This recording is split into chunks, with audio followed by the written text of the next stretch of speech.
بسم اللہ الرحمن الرحیم نحمده ونصلی علی رسولہ الکریم اما بعد بسم اللہ الرحمن الرحیم۔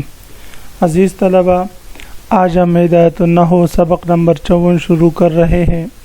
اس سبق میں ہم اسماء ستہ مکبرہ کی اضافت کے احوال پڑھیں گے۔ اسماء ستہ مکبرہ جیسے ابن، اخن، حمن، حنن، فمن، ذو مالن ہے، یہ اسماء اگر یا متکلم کی طرف مضاف ہو جائے تو اس اضافت کی وجہ سے کیا تبدیلی آئے گی، اس سے متعلق آج ہم اس سبق میں پڑھیں گے۔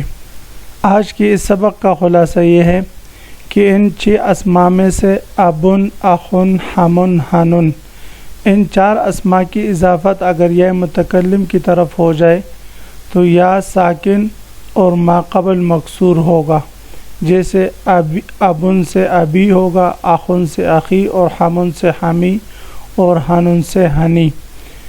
اور اس کے علاوہ جو 5واں لفظ ہے فمن، فمن کے بارے میں ایک رائے یہ ہے کہ وہ واپس لوٹ آ جائے گی، لہذا پھر واو کو یا کر کے یا کا یا میں ادغام کرنا واجب ہوگا۔ فمن کے بارے میں یہ بات یاد رکھیں کہ اس کا اصل فوہن تھا۔ جب اس کا اصل فوہن تھا یعنی میم کی جگہ پر واو تھا، تو جب ہم اس کی اضافت کریں گے یا کی طرف تو واو اور یا آخر میں جمع ہو جائیں گے۔ جب واو اور یا جمع ہوں گے تو واو کو یا کر کے یا کا یا میں ادغام کر دیں گے تو فمن سے فی یا ہو جائے گا۔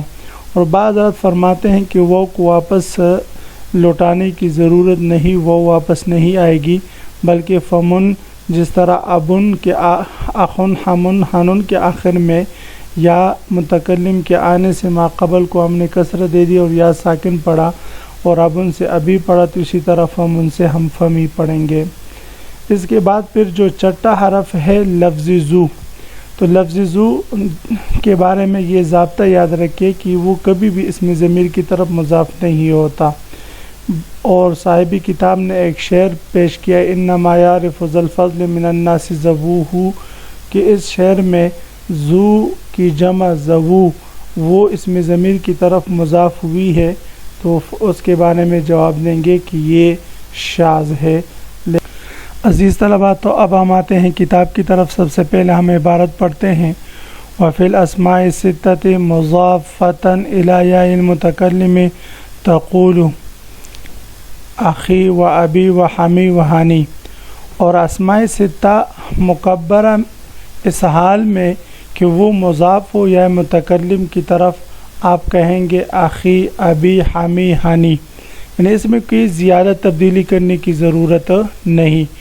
وفی یا عند الاکثر، اور فمن کو آپ فی یا پڑھیں گے اکثر علماء کے ہاں، اکثر نحات کے ہاں، یعنی اکثر نحات کے ہاں فمن کی جو اصل ہے فوہن، تو اس اصل کی طرف اس کو لٹا کر پھر یا متکلم کی طرف اضافت کریں گے، اور جب اصل کی طرف ہم لٹائیں گے تو پھر وہ اور یا جمع ہو جائے گی، تو وہ کو یا کر کے یا کا یا میں ادغام کر دیں گے تو فمن سے فی یا ہو جائے گا۔ وفمی عند قوم، جبکہ بعض کے ہاں اصل کی طرف لٹانے کی ضرورت نہیں، لہذا فمن ہی کو یا متکلم کی طرف اضافت کر دو اور فمن کو فمی پڑھو۔ بعض علماء یہی فرماتے ہیں۔ وذو لا یضاف الی مضمر اصلا، اور اسماء ستہ مکبرہ سے جو لفظ ذو ہے تو لا یضاف الی مضمر اصلا، یہ کبھی بھی اسم ضمیر کی طرف مضاف نہیں ہوتا، اس کو اسم ضمیر کی طرف مضاف نہیں کیا جاتا۔ وقول القائل، یہاں سے مصنف علیہ رحمہ گویا کہ ایک اعتراض اور اس کا جواب ذکر کریں گے۔ اعتراض گویا یہ ہوگا کہ آپ نے کہا کہ ذو کبھی اسم ضمیر کی طرف مضاف نہیں ہوتے، جبکہ ہم آپ کو بتاتے کہ انما یعرف ذا الفضل من الناس ذووہ، تو یہاں پر ذو جو ہے وہ اسم ضمیر کی طرف مضاف ہوا ہے، تو مصنف علیہ رحمہ اس کا جواب دیں گے شاذن۔ سب سے پہلے ہم اس مصرعے کی ترکیب کرتے ہیں۔ انما، ان حرف از حرف مشبہ بالفعل ملغا از عمل ہے، ما کافہ ہے، یعرف فعل زا اسماء ستہ مکبرہ مفعول به منصوب بالف لفظا مضاف الفضل مضاف الیہ من الناس من حرف جر الناس مجرور جار مجرور ظرف لغو متعلق بیعرف و فعل اور ذو ہو جمع فاعل مرفوع و لفظ مضاف و ضمیر مضاف الیہ. تو فعل اپنے فاعل اور مفعول به مقدم اور متعلق سے مل کر جملہ فعلیہ خبریہ بنا. تو اس کا ترجمہ ہے بے شک لوگوں میں سے صاحب فضیلت کو فضیلت والے ہی جانتے ہیں. تو یہاں پر محل استشہاد لفظی ذوو ہے کہ لفظ ذوو یہ وہ ضمیر کی طرف مضاف ہوا ہے اور یہ جمع ہے لفظ ذو کی. تو گویا کہ ذو ضمیر کی طرف مضاف ہو رہا ہے، جبکہ مصنف علیہ رحمہ نے فرمایا لا یضاف الی مضمر اصلا. تو مصنف علیہ رحمہ نے اس کا بڑا آسان جواب دیا کہ ھذا شاذ، یہ شاذ ہے. وقول القائل یہ مبتدا ہے اور شاذ یہ اس کے لیے خبر ہے. انما یعرف ذو الفضل من الناس ذووہ، یہ جملہ مبتدا و خبر کے درمیان جملے معترضہ ہیں. وَإِذَا قَطَعْتَ هَذِهِ الْأَسْمَاءَ عَنِ الْإِضَافَةِ، مصنف علیہ رحمہ فرما رہے کہ اسماء ستہ مکبرہ کے بارے میں جو یہ ہم نے تفصیل ذکر کی یہ اس صورت میں ہے کہ جب ان اسماء کو آپ یا متکلم کی طرف مضاف کریں. وَإِذَا قَطَعْتَ هَذِهِ الْأَسْمَاءَ عَنِ الْإِضَافَةِ، جب ان اسماء کو آپ اضافت سے کاٹ دے، یعنی ان کو آپ مضافی نہ بنائیں. قلت، تو پھر آپ کہیں اخن ابن حمن حنن فمن، یعنی اس پر مفرد منصرف صحیح والا اعراب جاری ہوگا. جاءنی اخن ورأیت اخن ومررت باخن.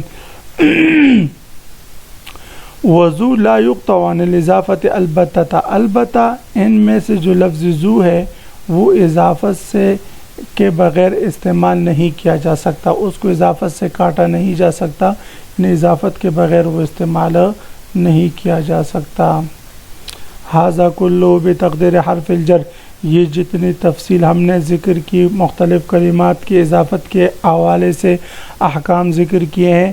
ھذا کلہ بتقدیر حرف الجر، یہ تمام تفصیل اس صورت میں ہے کہ جب یہ اضافت حرف جر کے مقدر ہونے کے ساتھ ہو. ہم نے پڑھا کہ اضافت کبھی حرف جر کے مقدر ہونے کے ساتھ ہوگا اور کبھی حرف جر کے لفظوں میں ذکر ہونے کے ساتھ ہوگا. تو یہ تمام تفصیل اس صورت میں کہ جب حرف جر لفظوں میں مقدر ہوں.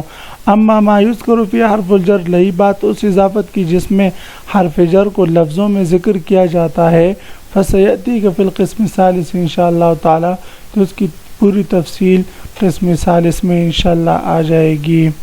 عزیز طلبہ، آج کے سبق کا خلاصہ یہ ہوا کہ ہم نے اسماء ستہ مکبرہ کی اضافت کے احوال پڑھے کہ اسماء ستہ مکبرہ میں سے 4 کلموں کو اگر ہم اضافت کریں گے ابن اخن حمن حنن کو تو یا متکلم ساکن ہوگی اور ماقبل کو ہم کسرہ دے دیں گے. اور فمن کے بارے میں 2 رائے ہے. جمہور کی رائے یہ ہے کہ اس کو اصل کی طرف لٹا کر پھر اضافت کریں گے، لہذا اضافت کے بعد یہ فیہ بن جائے گا. اور بعض علماء کے ہاں فمن کو اسی حالت میں اضافت کریں گے تو لہذا ان کے ہاں فمی بن جائے گا. اور ذو کے بارے میں یہ ہے کہ اس میں ضمیر کی طرف مضافی نہیں ہوتا. تو کل میں انشاءاللہ آپ حضرات سے عزیز طلبہ انما یعرف ذو الفضل من الناس ذووہ کا ترجمہ، ترکیب اور محل استشہاد سنوں گا. وآخر دعوانا ان الحمد للہ رب العالمین.